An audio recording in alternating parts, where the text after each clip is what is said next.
इस वीडियो का पूर्ण श्रेय भजन मार्ग चैनल को जाता है। हमारे चैनल का उद्देश्य केवल प्रेमानंद जी महाराज के विचारों को लोगों तक पहुंचाना है। राधे राधे। शिमुल राजपूत जी कनाडा से। राधे राधे महाराज जी। महाराज जी, क्या सांसारिक जीवन में सफलता और आध्यात्मिक उन्नति साथ साथ चल सकती है? चल सकती है, बहुत जोर की चल सकती है अगर हम विवेक के द्वारा चले तो। अधर्माचरण करने वाला आध्यात्मिक हो ही नहीं सकता, और अधर्माचरण करने वाला अगर उन्नति को प्राप्त हो रहा है तो पूर्व पुण्य से हो रहा है। पूर्व का जो पुण्य है वो उसे उन्नति को दिखा रहा है, वो बहुत बुरी तरह नष्ट होगा। पहले हमें कवच पहनना पड़ेगा कि अधर्माचरण हमारे अंदर ना आने पावे। अब क्या क्या अधर्माचरण है, जब हम रोज सत्संग सुनेंगे तो हमें पता चलने लगेगा। और वैसे तो आपको बताएं, सबके हृदय में भगवान बैठे हैं और वो बता देते हैं ये गलत है। क्यों? आपको अनुभव हुआ कभी कि जो ही हम कुछ करना चाहते हैं वो गलत होता है तो वो भय देते हैं और कहते हैं ये गलत है, मत करो, लेकिन हम इसमें सुख मिलेगा, इतनी जोर की भावना हो जाती है कि हम भगवान की आज्ञा का उल्लंघन करके और वो पाप कर्म कर बैठते हैं। अगर हम पाप कर्म करेंगे तो अध्यात्म में चल ही नहीं पाएंगे। तो इसीलिए प्रायः संसारिक आदमी अध्यात्म को स्वीकार नहीं करता, क्योंकि वो पाप कर्म करता है। पापवंत कर सहज स्वभाव, भजन मोर ते भाव न काऊ, जो पे दुष्ट हृदय सोई होई, मोरे सन्मुख आव की सोई। वो पापाचरण के कारण अध्यात्म को स्वीकार नहीं करता। यदि पापाचरण त्याग कर दे तो अध्यात्म और सांसारिक उन्नति साथ साथ चलती जाएगी। चक्रवर्ती सम्राट महाराज अम्बरीश जी थे और महान भागवत भी थे। जनक जी परम ज्ञानी हैं और राजा भी हैं, तो साथ साथ दोनों बातें चल सकती हैं यदि गंदे आचरणों का त्याग कर दिया जाए तो। पर है कठिन, क्योंकि गंदा आचरण हम छोड़ नहीं पाते। गंदा आचरण होता कब है?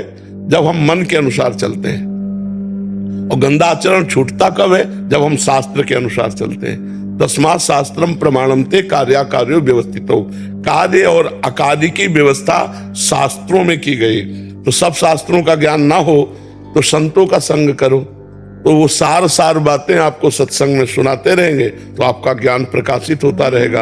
अगर हम शास्त्रीय ज्ञान के अनुसार अपने कर्म का अनुष्ठान करें, अब जैसे आप कोई पदाधिकारी हैं, आपको पता है घूस लेना कानूनी अपराध है और भागवतिक भी अपराध है, लेकिन कौन मानता है? आप विचार करो। आपको पता है कि निर्दोष को बख्शना और दोषी को दंड देना यही हमारा कर्तव्य है, लेकिन कहां कर्तव्य का पालन करता है?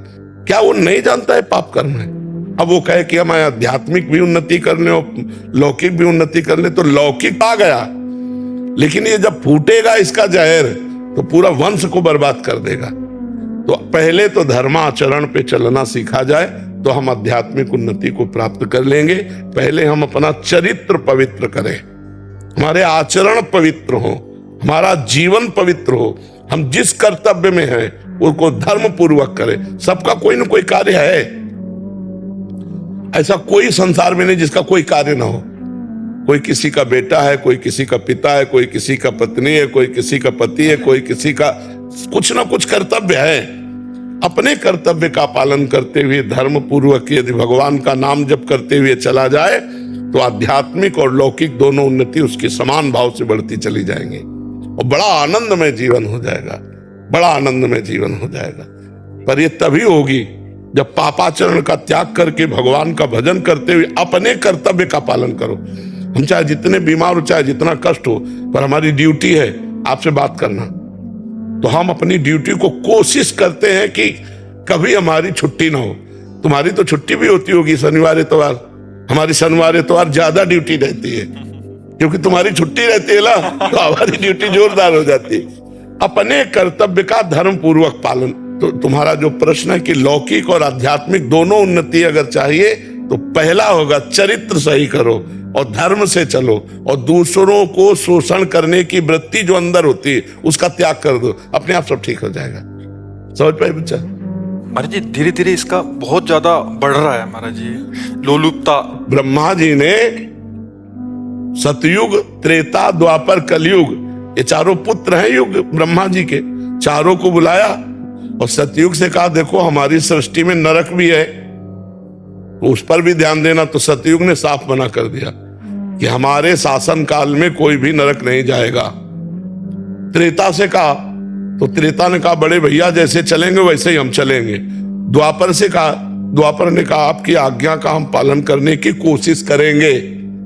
कलयुग ने कहा तो कलयुग से जब कहा कि तुम नरक की, तो उन्होंने कहा पिताजी आप निश्चिंत रहो। जैसे बड़े भैया ने कहा ना कि हमारे राज्य में कोई नरक नहीं जाएगा, तो हमारे शासन काल में चूक हो जाए तो कोई स्वर्ग या भगवान को प्राप्त करे, सीधा नरक है, सीधा नरक। अब देखो नरक वाली बातें हो रही नहीं हो रही, बेईमानी, नाना प्रकार का छल कपट, सब जितने, कोई ऐसा बिरला होगा जो शराब न पीता हो, मांस न खाता हो, पराई स्त्री से व्यभिचार न करता हो, नहीं तो बच्चापन से ही शुरू हो गया, गर्लफ्रेंड बॉयफ्रेंड सब, ये नरक के सर्टिफिकेट है। त्रिविधम नरकस्येदम द्वारं नाशं महात्मना कामः क्रोधा तथा लोभा तस्मात् दैत्यं त्यजेत्। ये नरक जो है रास्ता है, काम क्रोध लोभ, यही रास्ते हैं। और इनसे बच कौन रहा है? जो भगवान का भजन ईमानदारी से सत्यता से कर रहा है, ड्रामे वाला भी नहीं, ईमानदारी से जो चल कर।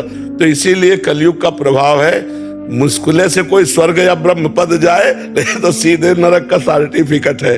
आप तो कलयुग को टक्कर दे रहे हैं फिर सब। हाँ, भगवान के बल से, हमारी सामर्थ्य नहीं है, ये भगवान के नाम के बल से, भगवान की महिमा के बल से कुछ घसीट रहे हम भी, कि हमारी झोली में आवे तो ठाकुर जी तक भेजे, न नरक न स्वर्ग, सीधे भगवान, सीधे निकुंज, सीधे राधा रानी के चरणों में। सही पूछो तो भगवान किसको चाहिए? ये कोई बिरला चाहता है कि शरीर छूटे, इससे पहले मैं भगवान को प्राप्त हो जाऊं। इस आवागमन से मैं ऊब गया हूं, संसार के झूठे नकली प्यार से ऊब गया हूं। हे प्रभु, मैं आपको प्यार करना चाहता हूं, आपको पाना चाहता हूं। ये कोई बिरला हृदय में होगा जो परम पवित्र होगा।